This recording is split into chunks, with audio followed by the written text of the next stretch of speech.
নিশ্চিত জেতা ম্যাচ তো হেরে বসেছে বাংলাদেশ। এবার কি সিরিজও খুইয়ে বসবে, নাকি নিজেদের শেষ ম্যাচ জয় করে চেষ্টা করবে অন্তত ঘরের মাঠে ট্রফি রেখে দেয়ার?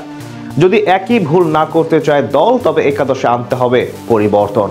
শেষ দিকে দ্রুত রান তুলতে শুধু রিশাদকে দিয়েই হচ্ছে না, লাগবে সাকিবকেও। তবে কার বদলে মাঠে নামবেন তিনি, কেমনই বা হবে একাদশ, তাই জানার চেষ্টা করব রিপোর্টের বাকি অংশে। শাই হোপ যতক্ষণ ক্রিজে দাঁড়িয়েছিলেন ততক্ষণ হোপ অর্থাৎ আশা টিকেছিল ওয়েস্ট ইন্ডিজের। শেষ পর্যন্ত দলকে সামনে থেকে নেতৃত্ব দিয়ে এনে দেন দারুণ এক জয়। এটা তো গেল মুদ্রার এপিঠের হিসাব।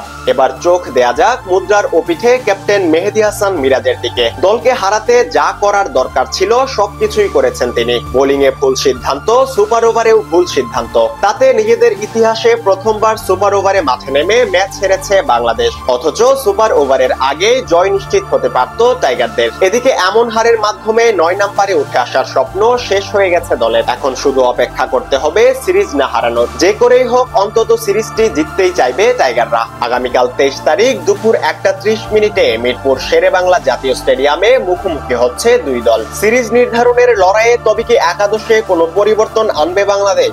সেটাই চলুন দেখে নেওয়া যাক এক নজরে। সৌম্য সরকার নিজের জায়গা পাকা করে নিয়েছেন। এখন প্রশ্ন হচ্ছে সাইফকে নিয়ে। ব্যাটিং ও বোলিং দুদিক বিবেচনায় হয়তো তাকে রেখে দেয়া হতে পারে একাদশে। দুই ম্যাচেই ব্যর্থ শান্ত, সাম্প্রতিক ফর্মও কথা বলছে না তার পক্ষে। সিরিজ নির্ধারণী ম্যাচে তাই মেহেদী মিরাজ সঠিক সিদ্ধান্ত নেবেন কিনা সেটাই এখন সবচেয়ে বড় প্রশ্ন। যদি শান্তকে বসিয়ে দেয়া হয়, নাইম শেখ ফিরতে পারেন দলে। এটাই তো বাংলাদেশের জন্য এখন একমাত্র অপশন। এদিকে ৪ নম্বর পজিশনে খেলবেন তাওহিদ হৃদয়। যেহেতু দ্বিতীয় ম্যাচে তাকে ৩ নম্বরে খেলিয়ে কোনো লাভ হয়নি, তাই ৪ নম্বরেই ফিরবেন হৃদয়। এদিকে কচ্ছপ গতিতে কিছু রান এসেছে মিরাজের ব্যাটে, এই যেন স্বস্তি তার। তিনি ব্যাট করবেন ৫ নম্বরে, অথবা মাহিদুল অঙ্কনকে উঠিয়ে আনতে পারেন তার উপরে। উইকেট কিপার হিসেবে সোহান টিকে গেছেন তার ২৪ বলে ২৩ রানের ইনিংসে ভর করে, যদিও গ্লাভস হাতে ভুল করেছেন তিনি। এদিকে বোলিং নিয়ে থাকছে যত প্রশ্ন।